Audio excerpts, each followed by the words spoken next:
Hi, my name is Emily Thrower, and today I'm going to be talking about insomnia. There are a number of physiological and psychological reasons as to why sleep is important. When you're sleeping, growth hormones are released, cells are being repaired, and your body's cleansed of toxins that have accumulated throughout the day. Additionally, whenever you're sleeping, you're at a lower risk of developing high blood pressure, obesity, and depression. Whenever you don't get a healthy amount of rest throughout the night, the benefits associated with sleep greatly decrease.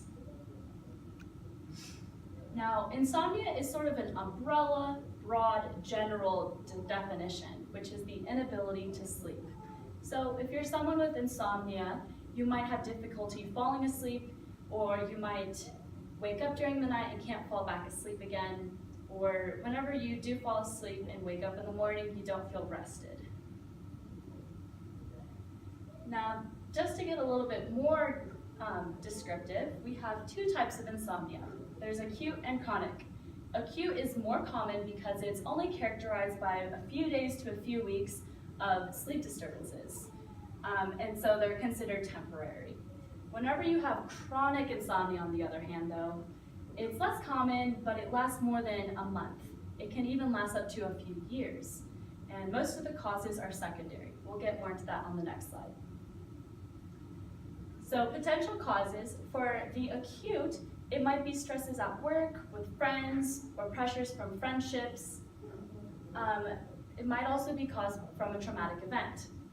For chronic insomnia, it might be due to a bad sleep environment or an addiction to caffeine, tobacco, or alcohol.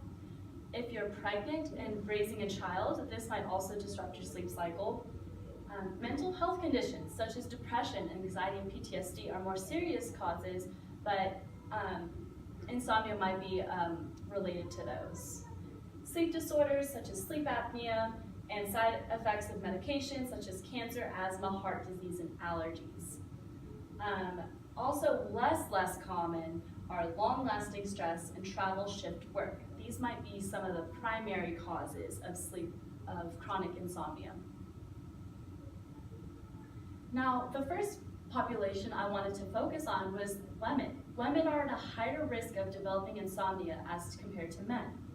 Some of the side effects women face are being tired, anxious, irritable, feeling exhausted, or waking up with high cortisol levels.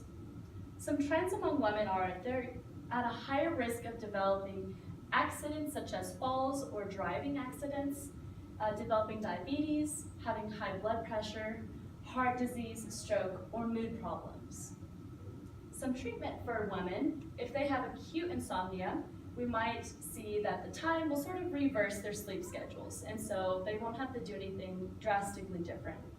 However, if they have chronic insomnia, they might want to start developing better sleep routines or environments, or they might go through cognitive behavioral therapy, which is redeveloping that relationship with sleep again by taking a look at their thoughts and their actions. Also, they might just be prescribed medication from doctors. The second population I wanted to focus on were travelers, or people with odd schedules, being that it's so common today with our interconnected world. Some side effects are they might be tired, irritable, have gastrointestinal problems, nausea, loss of appetite, or difficulty waking up. Some of these side effects are due to the different time clock patterns that they have, so their internal time clock is not aligning with the time zone or schedule of the outside world.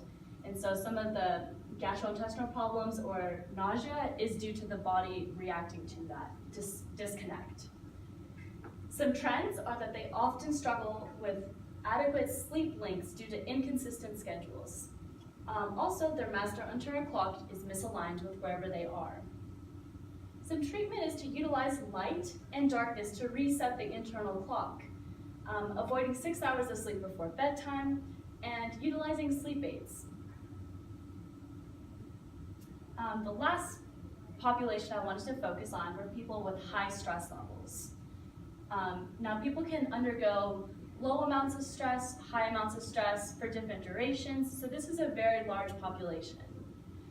Some side effects are people might be tired, irritable, feel exhausted, have headaches, have difficulty concentrating, or they're forgetful. Some of the trends with this population are they can be a primary cause for insomnia or high concentrations of cortisol before bedtime. Some of the treatment that you could focus on is the root cause of the stress or undergoing CBT therapy. Now, what else can we do for handling insomnia? The biggest thing that we can do is preventative measures. For example, you can have a consistent sleep schedule or use bed for sleeping only. You can avoid lights, eating, or activities that engage your mind too much, or avoid alcohol and caffeine. You can also try exercising to decrease stress and promote health. Thank you for my presentation, and I hope you learned something today.